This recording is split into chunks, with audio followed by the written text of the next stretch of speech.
Hi வணக்கம் welcome to positive tribes. லைஃபே ஒரே போர் அடிக்குது அப்படின்னு ஒரு மோட்டிவேஷனே இல்லாமல் இருக்கீங்கன்னா இந்த பதிவு உங்களுக்கானது. நம்மளை சுற்றி இருக்கிற சில விஷயங்களை நம்ம நல்லா கூர்ந்து கவனித்து பாருங்களேன். ஒரு சின்ன குழந்தைய எடுத்துக்கோங்களேன். நடக்க வரலன்னா நடக்க முயற்சி பண்ணும்போது கீழே விழுந்து அடிபட்டு எப்படியாவது அழுது அடுத்தவங்களோட அட்டென்ஷனை சீக் பண்ணி அவங்களோட ஹெல்ப்பை எடுத்துகிட்டு எப்படியோ நடக்க பழகிடுறோம்.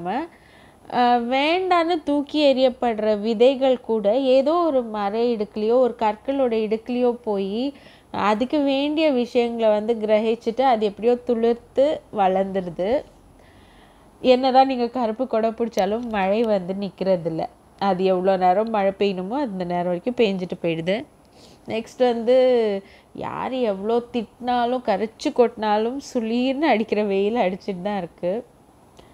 இந்த மாதிரி நம்மளை சுற்றி இருக்கிற எந்த ஒரு விஷயம் அடுத்தவங்களோட விமர்சனங்களை கண்டுக்காமல் அதோட வேலையில் மட்டும் ஃபோக்கஸ் பண்ணுதோ அதெல்லாம் ரொம்ப ரொம்ப ஸ்பெஷலாக இருக்குது. சொல்ல மறந்துட்டேன். நதி கூட நீங்கள் போய் நிறைய பேர் அதை டாய்லெட்டை யூஸ் பண்ணுவாங்க. அப்புறம் வீட்டில் இருக்கிற குப்பைகளை கொண்டு போய் கொட்டுவாங்க, கல்லை கொண்டு போய் கொட்டுவாங்க, என்ன வேணால் வரட்டும். அது அதோட வழியை பார்த்துட்டு இடையில வரதெல்லாம் சேர்த்து அணைச்சி அடித்து தள்ளிட்டு போயிட்டே இருக்கும். ஸோ தன்னோட வேலையிலே ஃபோக்கஸாக இருக்கணும். நமக்கு என்ன வேணுங்கிறத நம்ம உணர்ந்துட்டு நம்ம வழியில் நம்ம போயிட்டே இருந்தோம்னு வச்சுக்கோங்களேன், யாராலையும் நம்மளை நிறுத்த முடியாது. And life will become very very interesting.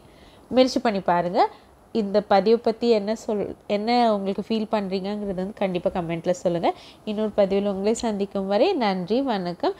Keep வாட்சிங் பாசிட்டிவ் ட்ரைப்ஸ்.